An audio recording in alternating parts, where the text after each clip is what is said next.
Assalamu alaikum, dear students. Welcome to Shah Group Education channel. This is your biology class, and I am your teacher Sarumer Ori. Students, chapter number 1 नाम है इसका introduction to biology. ये chapter हमने lecture point of view से complete कर लिया है। इसके हमने तमाम टॉपिक्स को डिस्कस कर लिया है। आज की क्लास में हम इस चैप्टर के सेक्शन बी में आने वाले जो शॉर्ट क्वेश्चन आंसर्स हैं, इस चैप्टर के जो इंपॉर्टेंट क्वेश्चंस हैं पेपर पॉइंट ऑफ व्यू से, थोड़ा सा उन पर बात करेंगे। तो सबसे पहले शॉर्ट क्वेश्चंस देखते हैं। क्वेश्चन नंबर 1, डिफाइंड बायोलॉजी, यानी आपसे इसमें यहाँ पर इस सवाल में बायोलॉजी की डेफिनेशन मांगी जा रही है। तो आपने बायोलॉजी की डेफिनेशन लिखनी है, ये आपके सामने है मौजूद, नोट डाउन करना चाहें कर लिएगा। Biology, the word biology is drive from 2 Greek words, bios meaning life and logos meaning thought. सबसे पहले हमने यही बताया कि बायोलॉजी वर्ड जो है वो दो ग्रीक जबान के जो वर्ड है उनसे मिलकर बना है। पहला वर्ड है बायो, जिसका मतलब होता है लाइफ, और दूसरा लॉगस, जिसका मतलब होता है थॉट, डिस्कोर्स, रीजनिंग या फिर स्टडी। तो ये तो हमने उसकी जो बायो वर्ड है उसके बारे में बताया। अब हम बायोलॉजी की डेफिनेशन बताएंगे। It is the branch of science that deals with the scientific study of living organisms. It means that all aspects of life and every type of living organisms are discuss in biology. यानी कि biology science की branch है जिसमें हम living organisms को पढ़ते हैं। इसमें हम लाइफ के तमाम एक्सपेक्ट को पढ़ते हैं और तमाम किस्म के लिविंग ऑर्गेनिजम्स को डिस्कस किया जाता है बायोलॉजी में। ये है जी क्वेश्चन नंबर 1। उसके बाद इस चैप्टर का जो सेकंड इम्पॉर्टेंट क्वेश्चन है, शॉर्ट क्वेश्चन, वो है right few importance of biology. कभी कभार ये बायोलॉजी की इंपॉर्टेंस भी पूछ लेते हैं। सो शॉर्ट क्वेश्चन है, 5 इंपॉर्टेंस काफ़ी होती हैं। आप इंपॉर्टेंस की हेडिंग डालें और ये 5 इंपॉर्टेंस लिख लें। पहली इंपॉर्टेंस जो हमने लिखी है, biology help in the diagnosis and treatment of disease, biology help in the prevention of spreading disease, biology helps in protection and conservation of environment, biology help us to eradicate food shortage by producing more foods, biology enables man to realize the importance of balanced diet।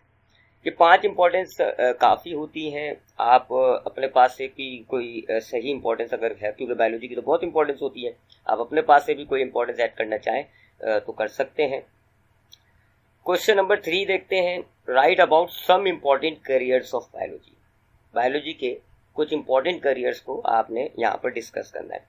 यहाँ खैर जवाब में तो मैंने आपको सारे जो हमारे सिलेबस में इंक्लूडेड करियर्स हैं वो हमने डिस्कस कर लिया, बट आप अगर एक हाथ में कमी बेशी कर भी लें तो इतना कोई इशू नहीं है। करियर्स इन बायोलॉजी की हेडिंग डाल के आप सबसे पहले एक इंट्रो दे देंगे, the students who have choose in biology can adopt career in the following fields. और उसके बाद अब आपने जो है वो फील्ड्स बता दी कि जिन फील्ड्स पर हम बायोलॉजिस्ट जो हैं वो अपने करियर को डेवलप कर सकते हैं। एक होती है मेडिसिन एंड सर्जरी, एक होती है एग्रीकल्चर, हॉर्टिकल्चर होती है, फॉरेस्ट्री होती है, फार्मिंग होती है, और एनिमल हस्बेंड्री होती है, फिशरीज होती है, और बायोटेक्नोलॉजी होती है। सो ये सारे करियर्स हमने डिस्कस कर लिए थे। आप चाहें तो इसको यहाँ से नोट डाउन कर लिएगा। सारी जो इन हेडिंग्स के अंदर हमने बस थोड़ा सा डिस्कस कर दिया है, बयान कर दिया, तो बस आप भी थोड़ा सा ही डिस्कस कर लिएगा। नेक्स्ट क्वेश्चन पे आ जाते हैं। Question number 4, how farming profession help Mankind. ये एक रीजनिंग क्वेश्चन है कि जी फार्मिंग प्रोफेशन जो है वो लोगों की किस तरह मदद करता है। सो इसका ये हमने एक जवाब लिखा है। Farming is the cultivation of crops and rearing of animals. फसलों को उगाना या एनिमल्स को चराना, ये जो है फार्मिंग कहलाता है। सच एज फिश फार्मिंग होती है हमारे पास, कैटल फार्म होता है, पोल्ट्री फार्म होता है। Due to biological researches man has improved the quality and quantity of crops and dairy products. अब बायोलॉजिकल रिसर्च ने क्या किया जी, क्रॉप्स और जो डेयरी प्रोडक्ट्स होते हैं उनकी क्वालिटी क्वांटिटी को इम्प्रूव कर दिया। That help to overcome the problem of food shortage. और इस इम्प्रूवमेंट से क्या हुआ, आपने जो क्रॉप और डेयरी प्रोडक्ट की क्वालिटी क्वांटिटी को इम्प्रूव किया तो उससे जो फूड शॉर्टेज का प्रॉब्लम है उसको ओवरकम करने में हमें मदद मिल रही है। This help in reducing the rate of famine and improve the economic conditions of Mankind.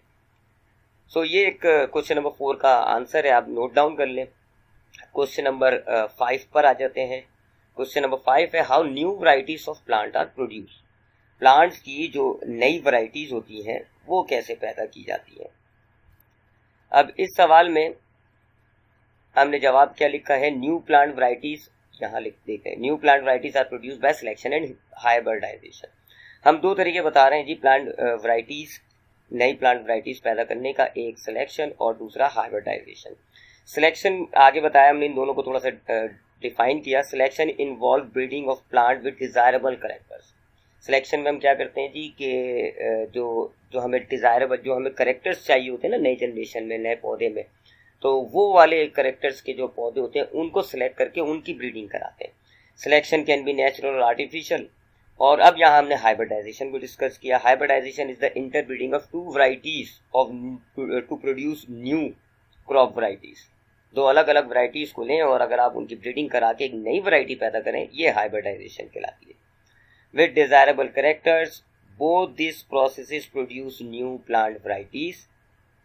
Modern plant breeding uses techniques of biotechnology and molecular biology.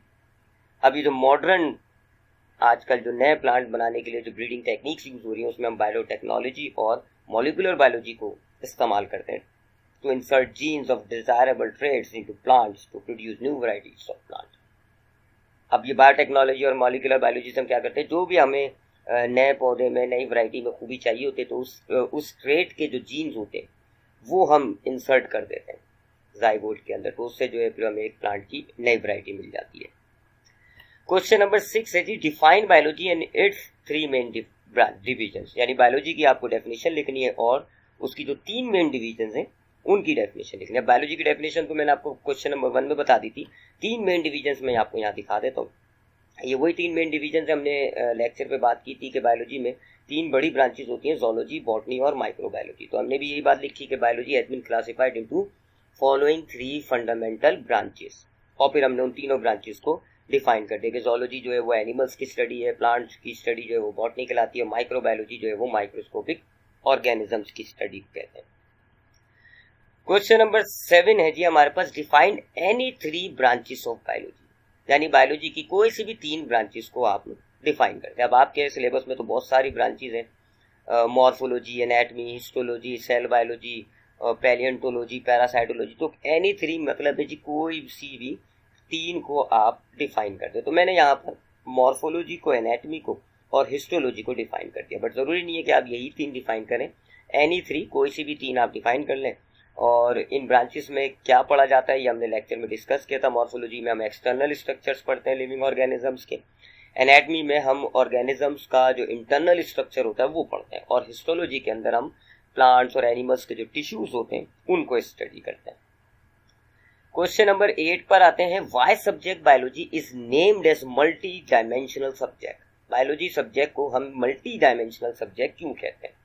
ये चीज़ हमने, ये जो सवाल है इसका जवाब हमने आपको उस लेक्चर में दिया था जिसमें हमने बायोलॉजी को डिस्कस किया था कि जी बायोलॉजी इंटरडिसिप्लिनरी साइंसेस बायोलॉजी में बहुत सारी होती है। बायोलॉजी केमिस्ट्री से भी लिंक होती है, फिजिक्स से भी लिंक होती है, और यूँ बायोलॉजी जो है वो एक मल्टी डायमेंशनल सब्जेक्ट बन जाती है। सिर्फ बायोलॉजी में, आप बायोलॉजी में सिर्फ लिविंग ऑर्गेनिजम्स नहीं पढ़ रहे होते, साथ साथ आपको केमिस्ट्री की भी ज़रूरत पड़ रही है, केमिस्ट्री से भी लिंक हो रही है, फिजिक्स से भी लिंक हो रही है। तो इसीलिए बायोलॉजी को एक मल्टी डायमेंशनल सब्जेक्ट कहा जाता है। तो ये हमने जो है वो 3 लाइनों में इसको डिफाइन कर दिया। Biology is a multi dimensional subject because it is linked with other sciences. Biology includes information which are linked with the knowledge of other sciences like chemistry, physics, mathematics, sociology, statistics, geography and economics. So ये वही बात जो हमने lecture में discuss की थी, उसी बात को हमने 3 लाइनों में लिख दिया। अब क्वेश्चन नंबर 9 पर आ जाते हैं, write contribution of some Muslim scientist in the field of biology. Biology field में जो मुस्लिम साइंटिस्ट ने कॉन्ट्रीब्यूशन किया है, कुछ मुस्लिम साइंटिस्ट का हमें कॉन्ट्रीब्यूशन बताना है। तो बायोलॉजी में बहुत सारे मुस्लिम साइंटिस्ट ने बहुत सारा कंट्रीब्यूशन किया है, बट हमसे यहाँ पर जो हमारे सिलेबस में 3 साइंटिस्ट हैं हम उनका जिक्र कर देते हैं। एक है जी जाबर बिन हयान, एक है अब्दुल मालिक अस्माई और एक है अबू अली सीना।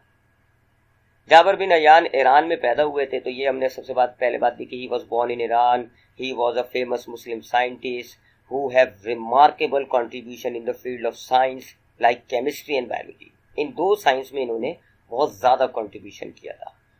इन्होंने जो बायोलॉजी में कंट्रीब्यूशन किया था वो हमने आगे बताया। He wrote book al Nabatiyat about plants and al Hayawan about animals. इन्होंने अल नबातियात नाम की किताब लिखी थी प्लांट्स के बारे में, और अल हैवान नाम की किताब लिखी थी एनिमल्स के बारे में। ये बात याद रख लिएगा, ये एमसीक्यूज में भी पूछी जा सकती है कि जी अल नबातात जो बुक है वो किसने लिखी थी, अल हैवान बुक जो है वो किस ने लिखी थी, तो वो उसका आंसर होता है जाबिर बिन हयान। फिर ये जी Abdul Malik Asmai, he was a renowned zoologist, he wrote many books, काफ़ी बुक्स लिखी थी इन्होंने, हमने उनमें से कुछ बुक्स के नाम लिखे, अल खैल, अल इबिल, अल अशा, अल वहूश, खलकुल इंसान, ठीक है। और किन किन यानी कि मुख्तलिफ एनिमल्स के बारे में लिखी थी, हॉर्स के बारे में लिखी इन किताबें इन्होंने, ये कैमल्स पर, शीप पर, वाइल्ड एनिमल्स पर। और फिर ये जो खलकुल इंसान किताब थी, इसमें इन्होंने different parts of human body को बयान किया था। उसके बाद अबू अली सीना का कंट्रीब्यूशन हम बताया, हमने आगे डिस्कस किया। He work in the field of mathematics, astronomy, physics, palaeontology and music. इन फील्ड्स में इनका काफ़ी कंट्रीब्यूशन है। He was considered as the founder of medicine, medicine का फाउंडर माना जाता है इनको। ही आइडेंटिफाइड मैनी डिजीज, काफ़ी बीमारियां जो इन्होंने आइडेंटिफाई की थी, like tuberculosis, meningitis and other inflammations.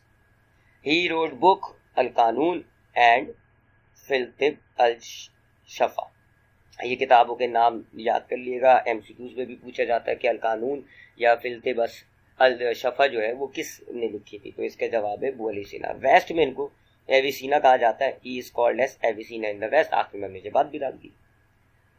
आगे बढ़ते हैं question number 9, contribution of Muslim scientist के बाद क्वेश्चन नंबर 10 है, why species is called as smallest taxonomic level. Species जो है टैक्सोनॉमिक लेवल में सबसे स्मॉलेस्ट क्यों कहा जाता है इनको, ये इसका जवाब है, taxonomic study consider group of individual organisms with similar characters.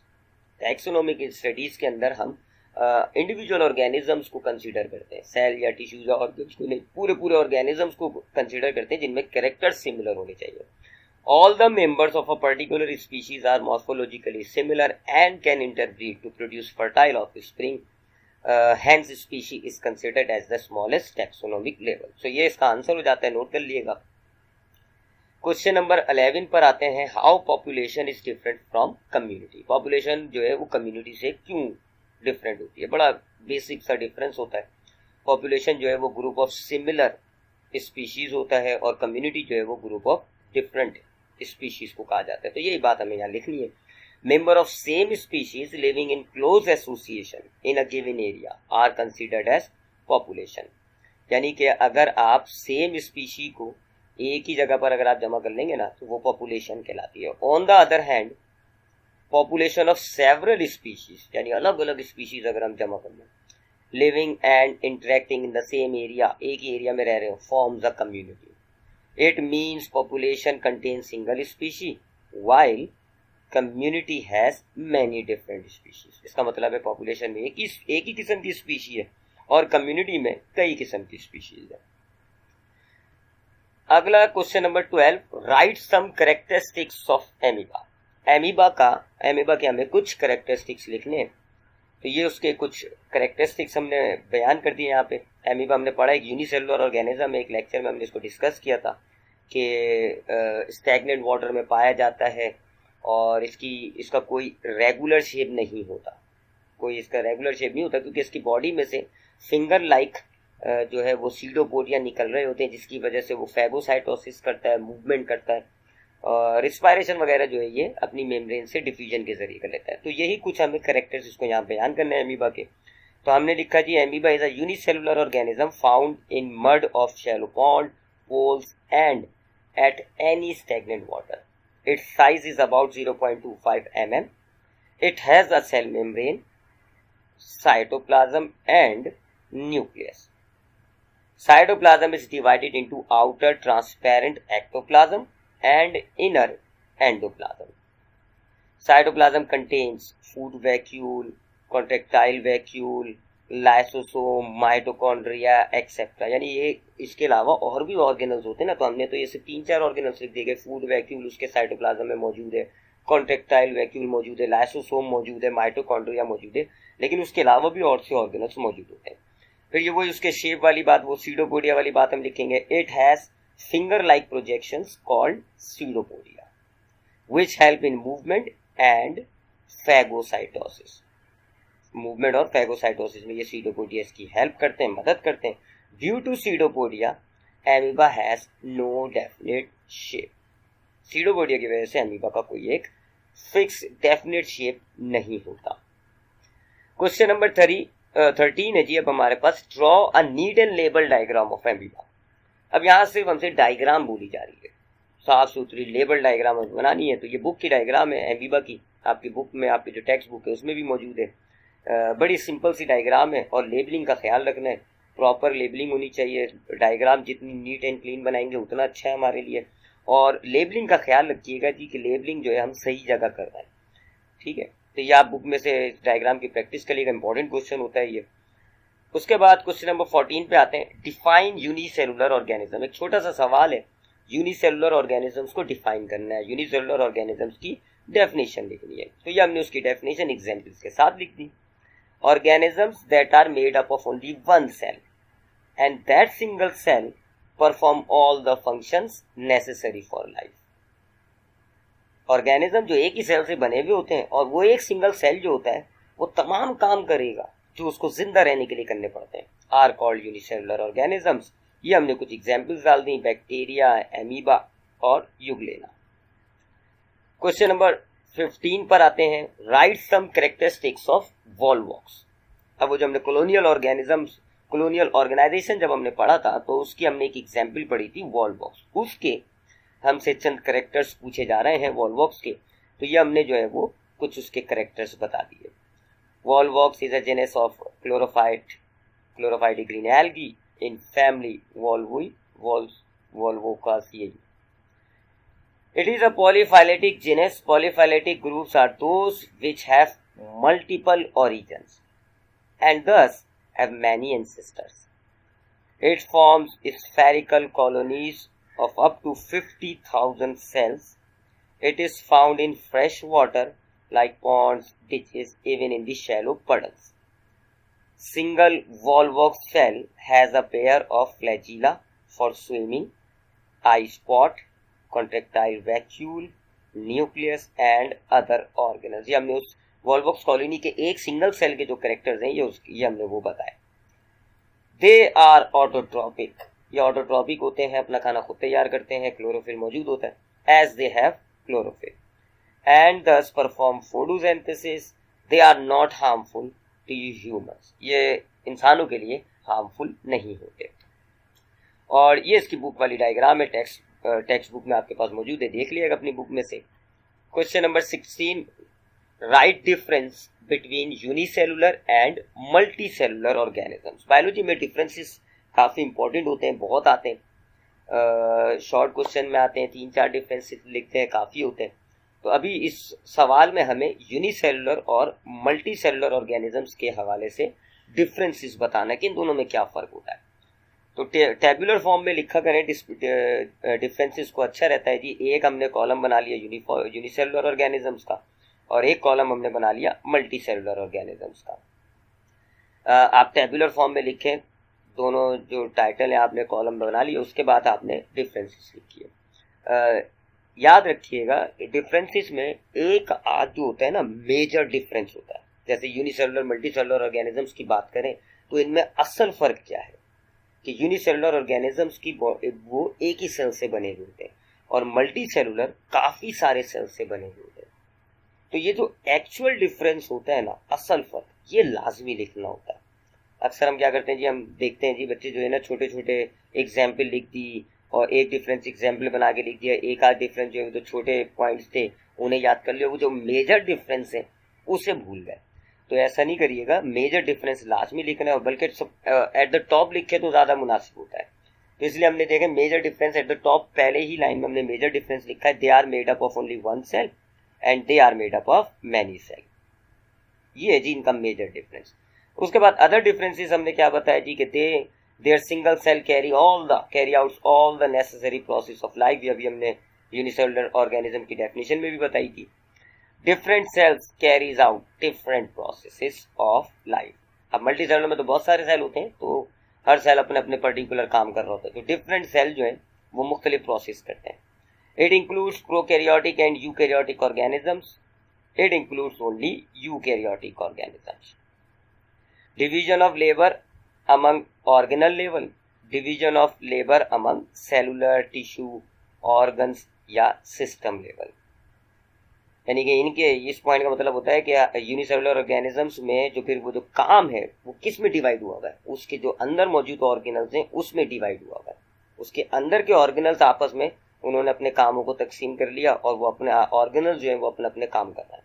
जबकि मल्टी सेलुलर में जो काम होगा, लिविंग ऑर्गेनिज्म के प्रोसेसेस होंगे, उनको सेल्स, टिश्यूज, इनके लेवल में डिवाइड किया हुआ होता है। Cell differentiation is absent, cell differentiation is present.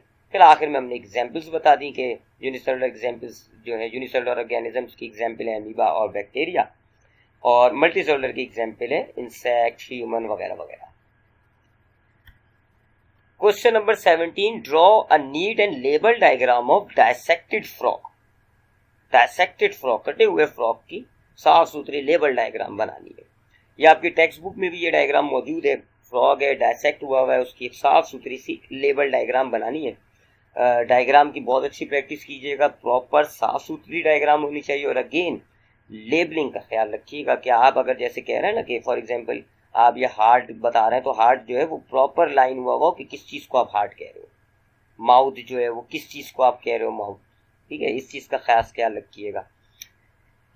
अगले क्वेश्चन पे आते हैं, question number 18, write some characteristics of brassica campestris. Brassica campestris के कुछ कैरेक्टरिस्टिक्स हमें बताने हैं। शॉर्ट क्वेश्चन है। मस्टर्ड प्लांट कॉमनली कहा जाता है, ये भी हमने एक लेक्चर में जब मल्टी सेलुलर ऑर्गेनिज्म का हमने लेक्चर पढ़ा था तो हमने उसमें दो एग्जांपल्स पढ़ी थी, एक मस्टर्ड प्लांट और एक फ्रॉग। तो मस्टर्ड प्लांट जो है उसको बायोलॉजिकल नेम दिया हुआ है ब्रासिका कैम्पेस्ट्रिस। तो ये सवाल यूं भी आ सकता है, write some characteristics of mustard plant, या फिर यूं भी आ सकता है, write some characteristics of brassica campestris. तो सबसे पहले हमने बताया जी, इसका कुछ थोड़ा इंट्रो दिया कि जी इसको कॉमनली हम सरसों कहते हैं, जबकि इसका बायोलॉजिकल नेम जो है वो ब्रासिका कैम्पेस्ट्रिस है। अब हमने इसके जो है, चूंकि हमसे कैरेक्टरिस्टिक्स मांगे तो हमने इसके कैरेक्टरिस्टिक्स बताए कि ये एक मल्टी सेलुलर प्लांट है और विंटर सीजन में ये उगाया जाता है। इस प्लांट की जो लेंथ है तकरीबन वो 1 से 1.5 मीटर है। इसके जो पार्ट्स हैं उनको हमने डिवाइड किया हुआ है दो हिस्सों में, वेजिटेटिव पार्ट्स होते हैं और रिप्रोडक्टिव पार्ट होते हैं। वेजिटेटिव पार्ट के बारे में बताया हमने कि जी वेजिटेटिव पार्ट वो पार्ट हैं जो कि सेक्सुअल रिप्रोडक्शन में हिस्सा नहीं लेते। लेक्चर में हमने यही डिस्कस किया था कि जो पार्ट सेक्सुअल रिप्रोडक्शन में हिस्सा नहीं लेते, यानी सीड बनाने में उनका कोई किरदार नहीं होता, उन्हें कहा जाता है वेजिटेटिव पार्ट। और जो सीड बना रहे होते हैं, जो सेक्सुअल रिप्रोडक्शन कर रहे होते हैं, तो वो रिप्रोडक्टिव पार्ट होते हैं। तो ये चीज़ हमने यहाँ पे लिख दी कि वेजिटेटिव पार्ट सेक्सुअल रिप्रोडक्शन में हिस्सा नहीं लेते। कौन कौन से शामिल है हमने आगे बताया कि वेजिटेटिव पार्ट इसके कौन कौन से हैं, रूट है, स्टेम है और लीफ है। फिर हमने इसके दूसरे पार्ट्स का जिक्र किया जी, रिप्रोडक्टिव पार्ट वो part are those part that directly take part in sexual reproduction, जो कि सेक्सुअल रिप्रोडक्शन में हिस्सा लेते हैं। और वो कौन सा पार्ट होता है, वो फ्लावर होता है। फ्लावर के बारे में थोड़ा सा बताया जी, फ्लावर जो है मस्टर्ड प्लांट का येलो कलर का होता है और सीड प्रोड्यूस करता है क्योंकि वो सेक्सुअल रिप्रोडक्शन कर रहा है। और फिर सीड से बात निकली तो सीड के बारे में हमने बताया कि सीड जो होता है वो हम इस्तेमाल करते हैं ऑयल हासिल करने के लिए। अब हम इसका इस्तेमाल बता रहे हैं तो फिर लीफ का भी तो इस्तेमाल होता है, तो हमने लीफ का भी इस्तेमाल बता दिया कि लीफ जो है उसको हम यूज करते हैं एज वेजिटेबल। सो ये हमने ब्रासिका कैम्पेस्ट्रिस के करेक्टर्स जो है हमसे पूछे थे, तो हमने उसके कुछ करेक्टर्स बता दिए। नेक्स्ट है जी question number 19, write some characteristics of frog. अब वो ब्रासिका मस्टर्ड प्लांट था, अब मल्टी सेलुलर एनिमल जो था ना हमारे पास सिलेबस में, फ्रॉग, उसके हमें कुछ कैरेक्टर्स बताना है। तो वही पैटर्न हमने फॉलो किया थी। हमने फ्रॉग का सबसे पहले कॉमन नेम बताया कि जिसको फ्रॉग कहते हैं आमतौर पे, जबकि इसका साइंटिफिक नेम हमने बताया कि इसका साइंटिफिक नेम है राना टिग्रिना। फिर हमने ये बताया जी कि ये मल्टी सेलुलर है, कहाँ रहता है, हमने ये बताया जी डिचेस में रहता है, पॉन्ड्स में, पूल्स में रहता है, स्टैग्नेंट स्ट्रीम्स में रहता है, या जो हल्के मूविंग जो रिवर्स होते हैं उनमें होता है। फिर इसका सबसे इंपॉर्टेंट कैरेक्टर हमने बताया, इट इज एम्फीबियस। एम्फीबियस का मतलब मैं आपको बता चुका हूँ कि जो पानी और ज़मीन दोनों में रहते हैं अपनी लाइफ के अंदर। तो ये भी हमने आगे बता दिया थी कि they can live in both water as well as on land. Body के बारे में बताया जी, body can be divided into head and trunk, it has no neck and it has well developed organ systems. इसके पास well developed organ systems मौजूद होते हैं। 19 के बाद है जी question number 20, name the main organs of the following systems.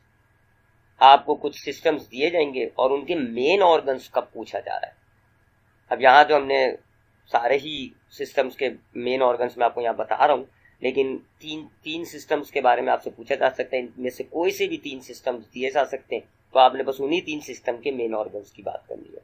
अच्छा, यहाँ ये वर्ड जरा नोट कर लीजिएगा, मेन ऑर्गन्स कब बोला जा रहा है, यानी हमारे रिस्पायरेटरी सिस्टम में बहुत सारे ऑर्गन्स होते हैं।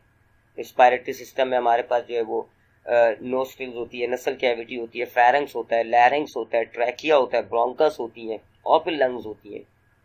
लेकिन मेन ऑर्गन, असल बड़ा ऑर्गन पूछा जा रहा है, तो मेन ऑर्गन हम बता रहे हैं बस। तो रिस्पायरेटरी सिस्टम का जो मेन ऑर्गन है वो लंग्स होते हैं। सर्कुलेटरी सिस्टम में भी हमारे पास बहुत सारे ऑर्गन्स होते हैं, ब्लड वेसल्स होती हैं, ब्लड होता है, हार्ट होता है, but the main organ of circulatory system is heart. इसी तरह एक्सक्रीटरी सिस्टम में भी हमारे पास जो है वो किडनीज होती हैं, रेनल आर्टरीज होती है, रेनल वेन्स होती हैं, यूरिडर होता है, यूरिथ्रा होता है, यूरिनरी ब्लैडर होता है, बट द मेन ऑर्गन जो है एक्सक्रीटरी सिस्टम का वो होता है किडनीज। सिमिलरली नर्वस सिस्टम का जो मेन ऑर्गन है वो है ब्रेन। और रिप्रोडक्टिव सिस्टम मेल फ्रॉक का अलग होता है, फीमेल फ्रॉक का अलग होता है। तो हमें यहाँ पर हो सकता है बता दिया जाए जी कि मेल रिप्रोडक्टिव सिस्टम या फीमेल रिप्रोडक्टिव सिस्टम, या हो सकता है ये चीज मेंशन ना की जाए। मेंशन ना की जाए तो फिर आपने दोनों को बयान करना है। आपको मेल रिप्रोडक्टिव सिस्टम का जो मेन ऑर्गन है वो भी बताना होगा और फीमेल रिप्रोडक्टिव सिस्टम का जो मेन ऑर्गन है वो भी बताना होगा। तो मैंने आपको यहाँ दोनों बता दिए जी। मेल रिप्रोडक्टिव सिस्टम का जो मेन ऑर्गन होता है वो होता है टेस्टिस, और फीमेल रिप्रोडक्टिव सिस्टम का जो मेन ऑर्गन है वो होती है ओवरीज। ठीक है, ये थे जी शॉर्ट क्वेश्चंस। अब आते हैं चैप्टर के सेक्शन सी, यानी कि डिटेल क्वेश्चन आंसर्स। याद रखिएगा सेक्शन सी में लॉन्ग क्वेश्चंस होते हैं, यानी आपके पास इन सवालों के अभी जो मौजूदा पैटर्न चल रहा है उसमें 6 नंबर है, और इस सवाल में आपको जो जवाब लिखना है ना वो फिर डिटेल में होना चाहिए, पूरा खुल के बयान करना है, डिटेल आंसर। तो बड़े सवाल होते हैं ये। तो इस चैप्टर के जो सेक्शन सी में जो detail question answers examination point of view से जो इंपॉर्टेंट है, उनमें से कुछ इंपॉर्टेंट क्वेश्चंस के जवाब मैं आपको बता रहा हूं। क्वेश्चन नंबर 1 काफी इंपॉर्टेंट है, define some important branches of biology. काफी इंपॉर्टेंट होता है जी, आपसे ब्रांचेस के बारे में पूछा जाता है। शॉर्ट में भी मैंने आपको बताया 3 ब्रांचेस 4 ब्रांचेस पूछी जा सकती है, लॉन्ग में भी आ सकता है। तो लॉन्ग में अगर आएगा तो you need to define all the branches, आपको फिर सारी ब्रांचेस बयान करनी पड़ेगी जितनी भी ब्रांचेस आपके सिलेबस में है। ठीक है, तो यहाँ पर हमने वो तमाम ब्रांचेस बयान कर दी। मॉर्फोलॉजी के हमने बारे में बताया जी कि ये जो है एक्सटर्नल स्ट्रक्चर्स को स्टडी करना मॉर्फोलॉजी कहलाता है। फिर हमने एनाटॉमी बताई कि इंटरनल स्ट्रक्चर्स को स्टडी करना एनाटॉमी कहलाता है। फिर हिस्टोलॉजी के बारे में बताया कि टिश्यूज के बारे में पढ़ना जो है वो हिस्टोलॉजी कहलाता है। फिर सेल बायोलॉजी के बारे में बताया कि सेल के स्ट्रक्चर, सेल या सेल ऑर्गेनल्स के स्ट्रक्चर, फंक्शन या कंपोजिशन को अगर हमें स्टडी करना है तो वो सेल बायोलॉजी होती है। फिर फिजियोलॉजी हमने बयान की, study of functions living parts के जो फंक्शंस होते हैं उनको स्टडी करना फिजियोलॉजी कहलाता है।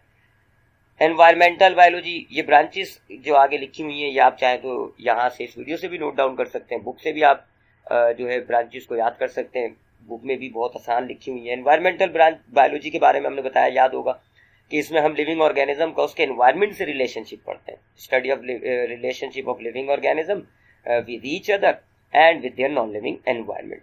साथ साथ हमने ये भी बयान कर दिया कि इसको इकोलॉजी भी कहा जाता है।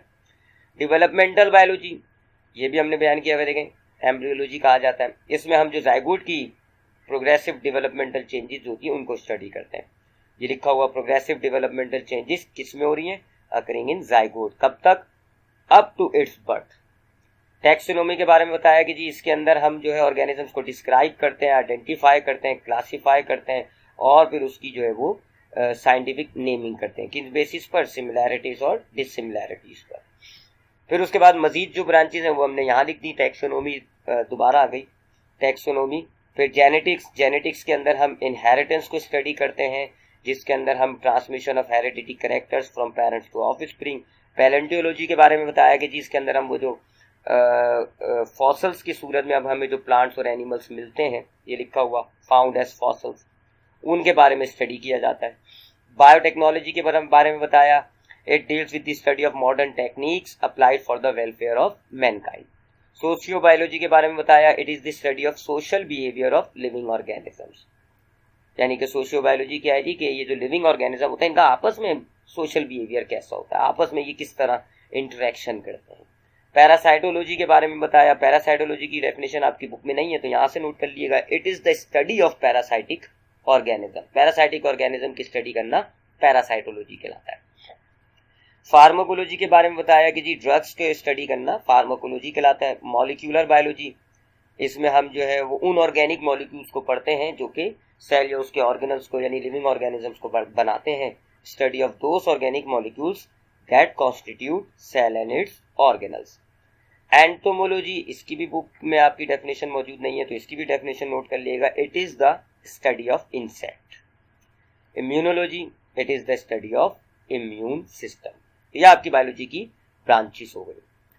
नेक्स्ट क्वेश्चन जो इंपॉर्टेंट होता है, long question, describe the relationship of biology with या टू अदर साइंसेस। यानी आपको बायोलॉजी का अदर साइंसेस के साथ जो रिलेशनशिप है, वो जो इंटरडिसिप्लिनरी साइंसेस हैं उनके बारे में बताना है। तो यहाँ आपको वही तमाम जो आपके इंटरडिसिप्लिनरी साइंसेस जो हमने लेक्चर में स्टडी की थी वो सारी इंटरडिसिप्लिनरी साइंसेस हमें यहाँ पर डिस्क्राइब करनी होगी। ठीक है, सारी ब्रांचेस को आपने यहाँ पर जो है हेडिंग के एतबार से उनको हेडिंग डाल के लिखना है। सबसे पहले आप एक हेडिंग डालेंगे relationship of biology with other sciences. उसमें आप वो जो रीजन में भी हमने अभी बात की, बायोलॉजी एक मल्टी डायमेंशनल सब्जेक्ट है, लिंक होता है अदर साइंसेस के साथ। और फिर आपने बताया जी कि अदर साइंसेस के साथ जब लिंक होती है तो फिर जो इंटरडिसिप्लिनरी साइंसेस बनती हैं उनके बारे में आपने बताया। बायोकेमिस्ट्री के बारे में आपने यूज की, बायोकेमिस्ट्री की डेफिनेशन है। बायोफिजिक्स के बारे में बताया, बायोमेट्री के बारे में बताया, बायोजियोग्राफी के बारे में, इन सब के बारे में हम लेक्चर में स्टडी कर चुके हैं। डेफिनेशन आप चाहें तो यहाँ से नोट डाउन कर लिएगा। और फिर आखिर में हमने बायो इकोनॉमिक्स के बारे में बताया। तो ये जो पांचों आपके पास इंटरडिसिप्लिनरी साइंसेस हैं सबको डिफाइन करना है, हेडिंग डालें, उसकी बकायदा जो डेफिनेशन है वो नोट कर लें। आप चाहें तो यहाँ इस वीडियो से भी नोट कर सकते हैं, चाहे तो आपकी बायोलॉजी की टेक्स्ट बुक की जो डेफिनेशन है वो भी याद कर सकते हैं। नेक्स्ट क्वेश्चन है जी question number 3, describe the level of organization. अभी एक लेक्चर में हमने जो लेवल ऑफ ऑर्गेनाइजेशन पढ़ा था, from atomic level up to the biosphere, पूरे लेवल ऑफ ऑर्गेनाइजेशन को आपने डिस्क्राइब करना होगा, कंप्लीट लेवल ऑफ ऑर्गेनाइजेशन को डिस्क्राइब करना है। सो हेडिंग्स डाल के हर एक लेवल की हम हेडिंग डाल के उसमें थोड़ा सा यहाँ पर डिस्क्राइब करते हुए जाएंगे। सबसे पहले हमने लिखा लेवल ऑफ बायोलॉजिकल ऑर्गेनाइजेशन और ये हमने उसका एक छोटा सा इंट्रोडक्शन दिया। The bodies of all living organisms are highly developed and well organized. There are different levels of this well-organized body called levels of biological organization. These levels are given as follow. ये हमने एक introduction दे दिया और अब हम one by one छोटे से आहिस्ता आहिस्ता बड़े लेवल्स को डिस्क्राइब करेंगे, हेडिंग डालेंगे और उसके आगे उस लेवल के बारे में थोड़ी बहुत इंफॉर्मेशन देंगे। तो पहला हमारा जो सबसे छोटा लेवल होता है वो होता है एटॉमिक एंड सब एटॉमिक लेवल। ये हेडिंग डाली और उसके आगे हमने ये इसको डिस्क्राइब कर दिया। It is the smallest level of biological organization. Atom that retains all properties of element is further divided into subatomic particles. कौन कौन से subatomic particles होते हैं? Namely, electron, proton, neutron. Out of 16 bioelements, अब ये वो जो आपको लेक्चर में बताई थी कि दुनिया में बहुत सारे बायो एलिमेंट्स होते हैं, लेकिन 16 बायो एलिमेंट्स जो हैं, दुनिया में बहुत सारे एलिमेंट्स होते हैं बट 16 बायो एलिमेंट्स है, यानी वो एलिमेंट जिनसे जानदार के सेल उनके ऑर्गेनल्स बने हुए होते हैं। और उन 16 बायो एलिमेंट्स में से भी 6 ज्यादा पाए जाते हैं जिनको हमने फिर बेसिक का नाम दिया था, बेसिक एलिमेंट। तो ये वही बात हमने यहाँ पे बयान कर दी। Carbon, hydrogen, nitrogen, oxygen, sulphur and phosphorus are called basic element of life. फिर उसके बाद जो नेक्स्ट हायर लेवल होता है वो बयान किया हमने, molecular level. When atoms are combined together, molecules are formed in a body and molecules join together to form compounds. Compounds of low molecular weight are called micromolecules or monomers, and monomers combine to form polymers or macromolecules. ये मैंने आपको lecture में बताया था कि हमारे पास atoms combine होते हैं, मॉलिक्यूल्स बनते हैं। बाज़ औक़ात ये मॉलिक्यूल्स अलग अलग रहते हैं तो वो मोनोमर्स होते हैं या माइक्रोमोलिक्यूल्स कहते हैं। और फिर ये मोनोमर्स या माइक्रोमोलिक्यूल्स आपस में जुड़कर चेन की तरह के बड़े बड़े पॉलीमर्स बना देते हैं और उन पॉलीमर्स को हम मैक्रोमोलिक्यूल्स भी कहते हैं। और आखिर में हमने इन दोनों कैटेगरी के जो मॉलिक्यूल्स हैं इनकी एग्जांपल्स दे दी कि जी glucose, amino acid, fatty acid जो हैं ये मोनोमर्स हैं, और कार्बोहाइड्रेट, प्रोटीन और लिपिड जो है ये पॉलीमर्स हो जाती है। फिर उसके बाद जो नेक्स्ट लेवल आता है मॉलिक्यूलर लेवल के बाद, वो होता है सेलुलर लेवल। इसको हमने डिफाइन किया, हेडिंग डाली सेलुलर लेवल की, और इसमें हमने फिर डिफाइन किया, इसको डिस्क्राइब किया, different biomolecules combine to form cell organelles. कुछ सेल ऑर्गेनल्स के नाम दिए हमने, like mitochondria, endoplasmic reticulum etcetera. फिर हमने सेल की बात करनी है, तो ऑर्गेनल्स बन गया, अब हमें सेल्स की बात करनी है।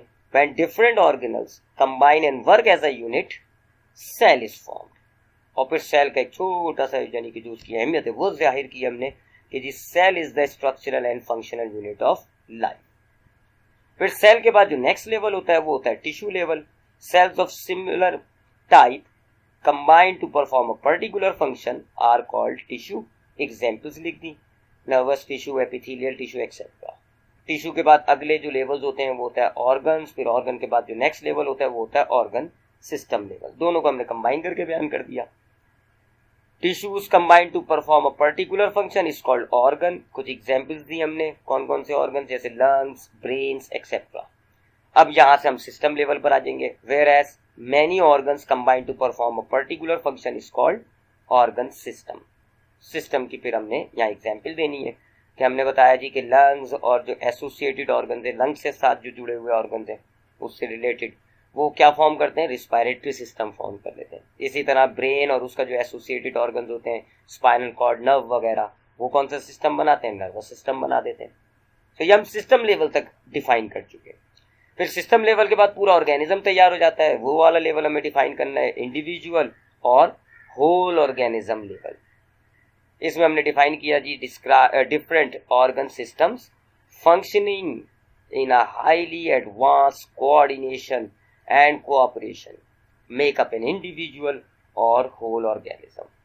तो यहाँ एक ऑर्गेनिज्म हमने तैयार कर लिया। अब हम टैक्सोनोमिक लेवल पे आ जाएंगे। वो जो टैक्सोनोमिक लेवल होता है, स्पीशीज, पॉपुलेशन, कम्युनिटी, उनको हमें डिफाइन करना है। तो हमने हेडिंग डाली जी टैक्सोनोमिक लेवल, और यहाँ पर हमने इसके अंदर स्पीशी की जो डेफिनेशन है उसको हमने लिख दिया जी। Organisms which are morphologically similar and can interbreed to produce fertile offspring are called species। Example में हमने ह्यूमन स्पीशी का नाम डाल दिया। टैक्सोनोमिक लेवल के बाद जो अगले लेवल्स होते हैं, पॉपुलेशन लेवल होता है। पॉपुलेशन लेवल हमने डिफाइन किया, member of same species living in close association in a given area are considered as population. Example के तौर पे हमने ह्यूमन, क्योंकि हमने ह्यूमन स्पीशी दी है तो हमने ह्यूमन पॉपुलेशन ही एग्जाम्पल में डाल दी। फिर उसके बाद आता है community level. Population of several species living and interacting in the same area form a community। For example, forest। अब यहाँ जरा देख लीजिएगा कि सेम पॉपुलेशन और डिफरेंट या सेवरल कम्युनिटी। नेक्स्ट लेवल होता है इकोसिस्टम। जब आपकी कम्युनिटी में मौजूद मुख्तलिफ ऑर्गेनिजम्स जो होते हैं, मुख्तलिफ स्पीशीज जो होती हैं, वो अपने नॉन लिविंग एनवायरनमेंट से इंटरेक्ट करने लग जाती है, तो वो इकोसिस्टम बन जाता है। A community with its non-living environment including land, water, atmosphere constitutes an ecosystem। Example के तौर पे हमने बताया एक्वेटिक इकोसिस्टम। और लास्ट लेवल जो होता है लेवल ऑफ बायोलॉजिकल ऑर्गेनाइजेशन का, वो है biosphere. The entire surface region of the earth inhabited by living things is called biosphere. So ये थे जी लॉन्ग क्वेश्चन आंसर इस चैप्टर के।